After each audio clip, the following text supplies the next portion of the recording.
This is the new Lotus Emira, and it's a little bit like a budget Ferrari F8 Tributo, because what you have here is a mid-engine sports car that looks rather like the Ferrari. However, because it starts at £60,000, it's actually a third the price of that Italian supercar. Now in this video I'm going to tell you everything you need to know about this new Lotus. I'm going to talk you around the design, the interior, I'm going to see what it's like to drive, and I'm going to hoon it about a bit, because I'm Matt Watson and you're watching Car Wow.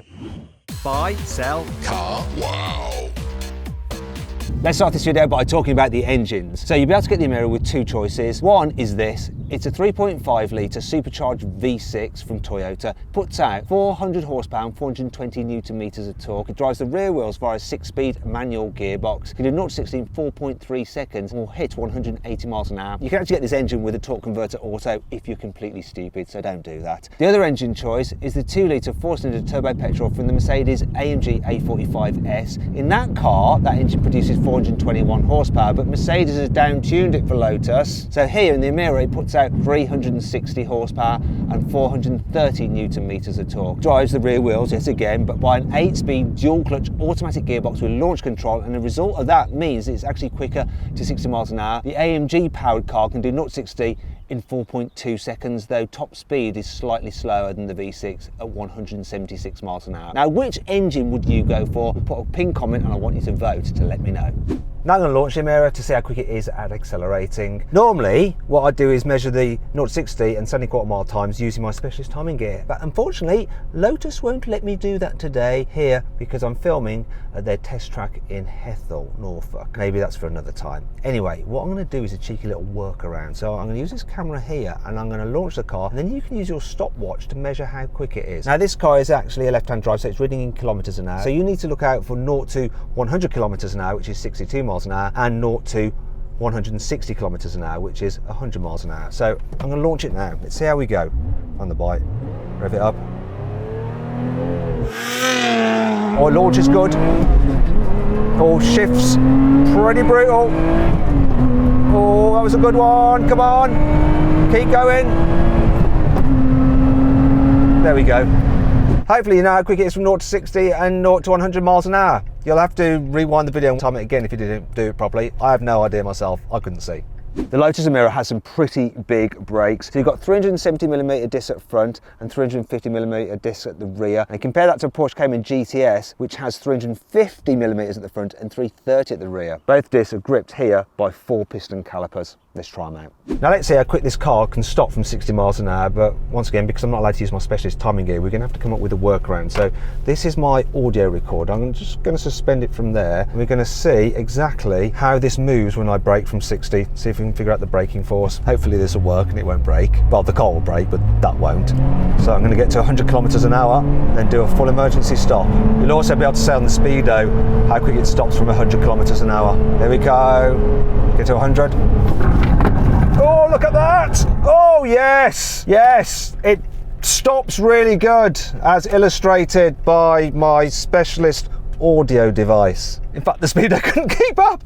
Unlike many other car companies which have things like adaptive dampers and allow you to alter the settings, Lotus has set up the car exactly how they think it should be. And there's two different setups. There's the Tour version and there's the Sport version. The Sport has slightly stiffer dampers and spring rates. Other than that, everything is passive. You can't alter things. Now the chassis is made out of bonded aluminium and the body panels are composite. The weight is about 1.4 tons, so similar to a Porsche Cayman. What this has that a Porsche Cayman doesn't is hydraulic power steering. There's no e-pass system here, which is good news. Another thing about this car, which the Cayman doesn't have, front double wishbone suspension, which Porsche likes to brag about that it's just introduced on its new GT3. In fact, it's all-round double wishbone suspension, though to be fair, that's exactly the same as on a MX-5. Let's see what this Emira feels like to drive on track. Lotus's test track, no less. Oh yes.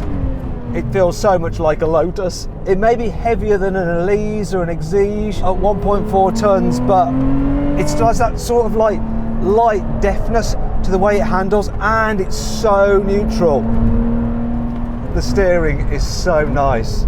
That's one thing about a hydraulically assisted rack. It's just natural feeling, the way it loads up in the bends.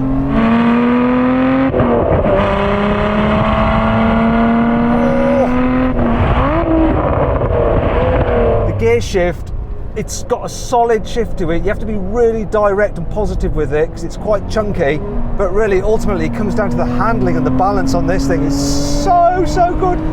So have Lotus built a fine handling car? I guess they have.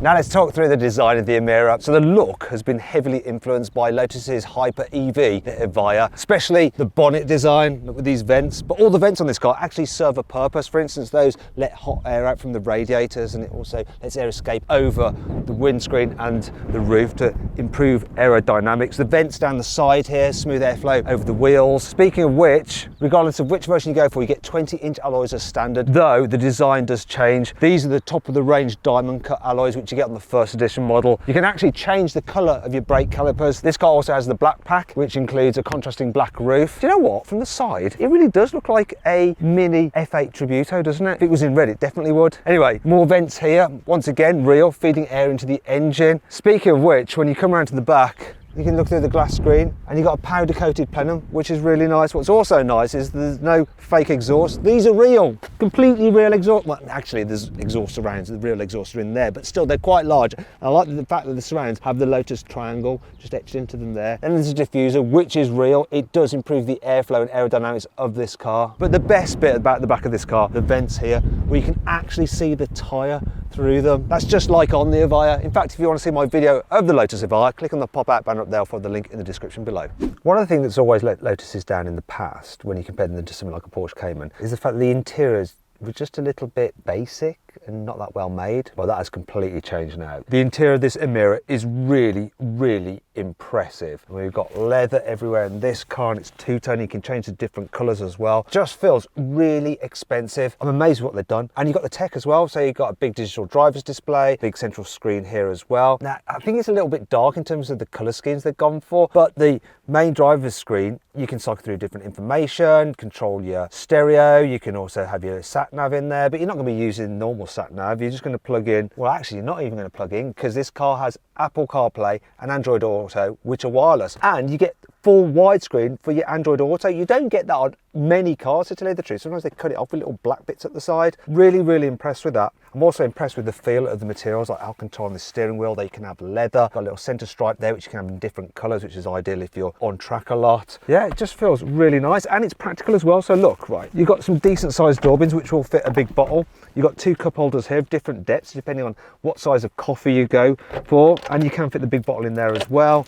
There's place for your mobile phone just under here like that, which is good. Oh, I hit the stereo controls. Speaking of which, you do have physical stereo controls. You don't have to do it through the screen. Neither do you have to do the climate controls through the screen, because you have physical buttons for that as well. And I particularly like this touch. Look, little person there showing where the airflow going. They have a helmet on. How very Lotus. Other things are like, oh, the gear knob. Just feels really expensive. Anodized aluminium. You got a little flap covering the starter button to make it feel even more sporty. Speaking of which, these sport seats are really nice, and the driving position is great as well, with loads of adjustment in the steering wheel, which you don't often get in sporty cars. Tell you what you also don't often get in sporty cars, and that is decent practicality. So you've got some more storage under here, two USBs there. There's another USB just under here as well. You've got a decent sized glove box as well. Look at that. And behind the seats, there's some more storage. These are the top of the range 12-way electrically adjustable seats, but as standard you get 4-way electrically adjustable seats. This car also has the upgraded KEF sound system with 10 speakers. As standard you get 7 speakers. Let's continue with practicality, because that's what really matters on sports cars like this, right? Now it does actually, because if you want to go on a holiday, you need enough space for your suitcases. So I'm going to actually see how big it is by trying to get into it. Oh. Yes, the ultimate boot test.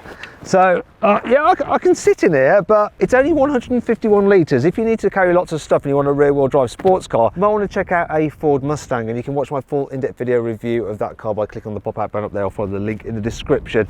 And that brings me on to 5 annoying things. 5 annoying things about the Lotus Emira.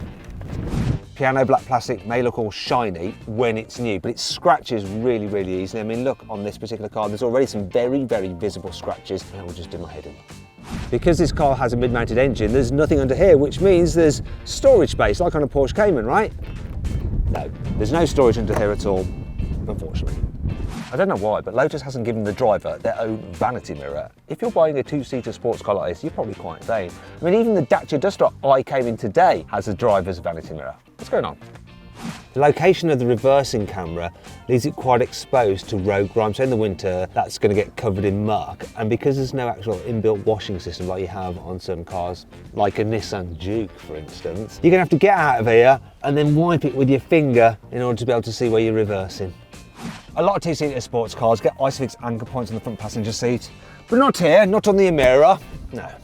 Thankfully, this car has plenty of cool features to help make up for all this. The infotainment screen shows some key performance data, so you can monitor your tyre pressure, which is really handy when you're on track. You've also got a G meter, and you can see your power, torque and boost figures, but also, look, we have a lap timer, so you can see how well you're doing when you're going around a circuit.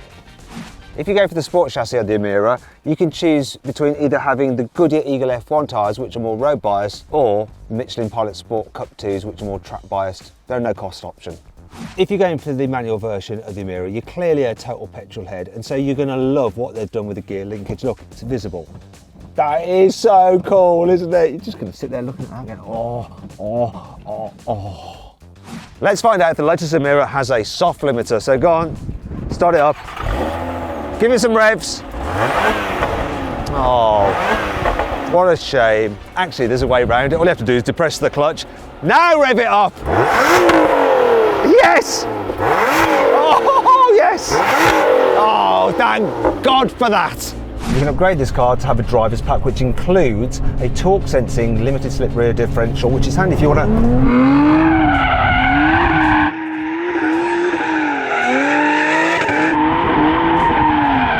around.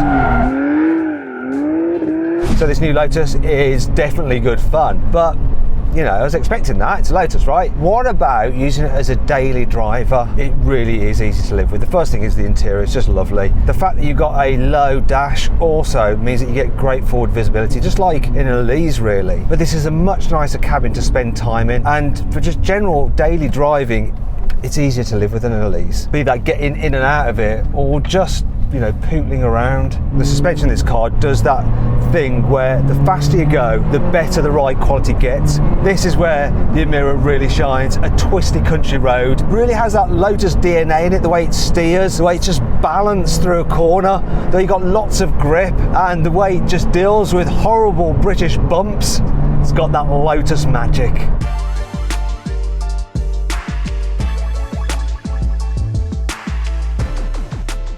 So then what's my final verdict on the new Lotus Emira? Should you avoid it? Should you consider it? Should you shortlist it? Or should you just go right ahead and buy it? Well, I reckon you should shortlist the Emira. It really is bloody lovely. Well done, Lotus.